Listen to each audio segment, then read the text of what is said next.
And there we have it, the visiting vehicle officer here in Houston reporting the search and recovery forces have reported touchdown.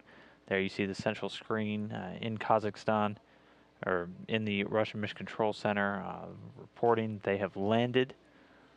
Hopefully we'll get some video soon from the Russian forces down there on the ground. Again, that landing time right at around 10:25 p.m. Central, being confirmed by search and recovery forces on the ground in Kazakhstan.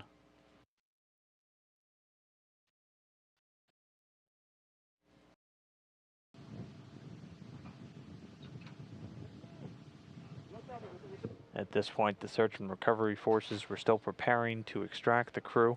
You can see them off to the right there, building the extraction stand that gets fitted over the top of the Soyuz craft, which this time happened to land upright.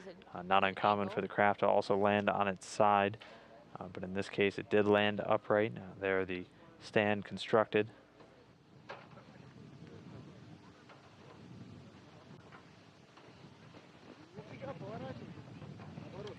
Rotate it, please. A little more, turn it around a little more.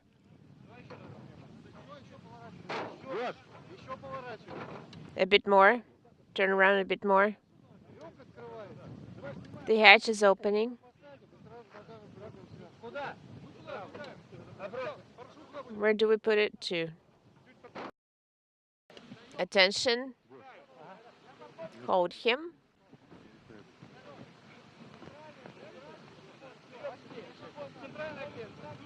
Central seat. Now you see Oleg Kotov being removed from the central seat of the Soyuz craft, the first one out, carried over to his chair waiting by the search and recovery forces. Back into the chair.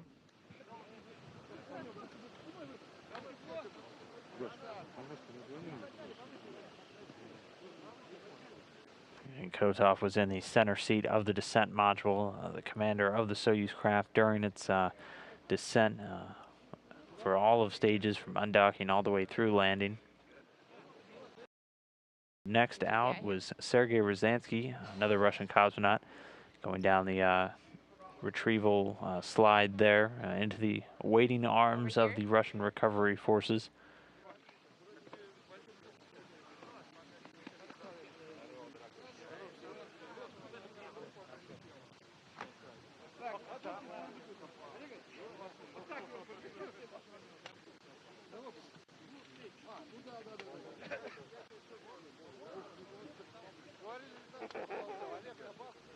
Ryazanskiy was the board engineer on the Soyuz craft, and he was seated in the left seat to Kotov's left inside of the Soyuz, and he was responsible for backing up Kotov throughout all of the operations for tonight's landing. 118/77. Ryazanskiy wrapping up his first space flight. Was a rookie back in September, but a rookie no more, having 166 days spent in space now.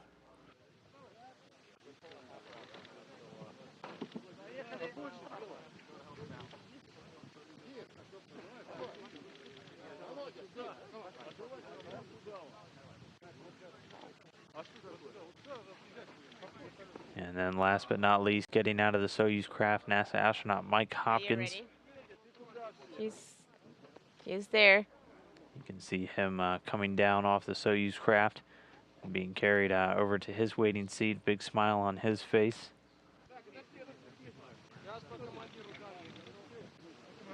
Mike Hopkins also completing his first space flight.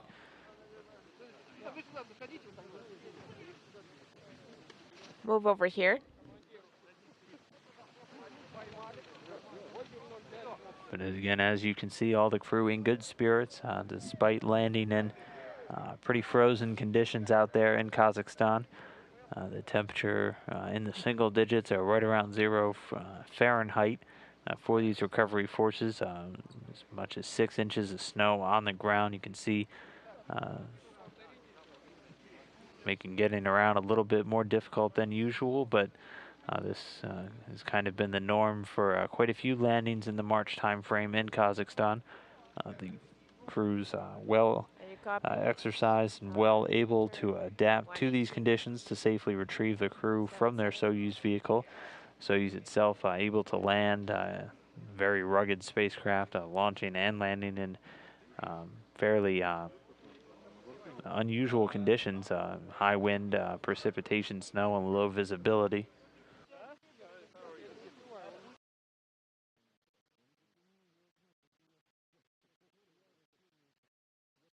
Right now, continuing to bring you live video from the landing site of the Soyuz TMA-10M vehicle.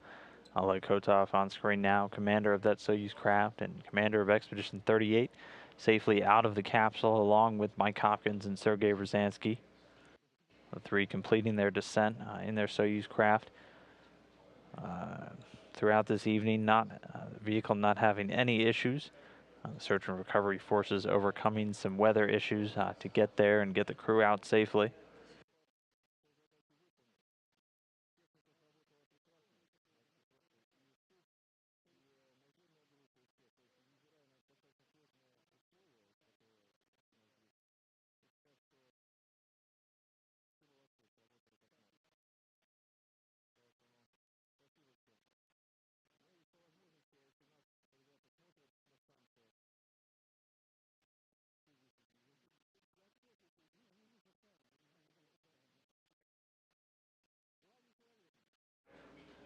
So the flight surgeons continuing to take some vital signs quickly from the crew members after they've been successfully extracted from their Soyuz craft.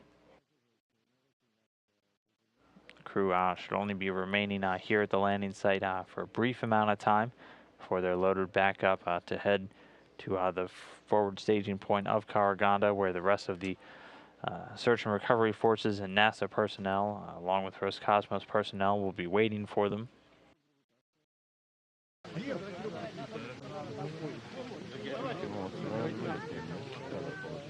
That's normal. Yeah.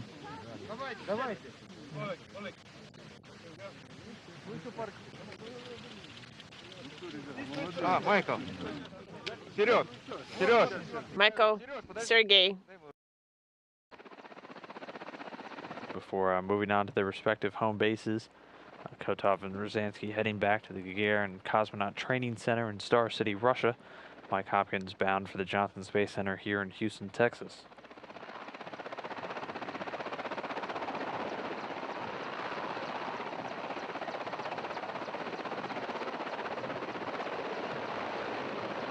As you can tell just from the helicopters taking off, visibility and snow conditions pretty rough out there in central Kazakhstan right now in the month of March.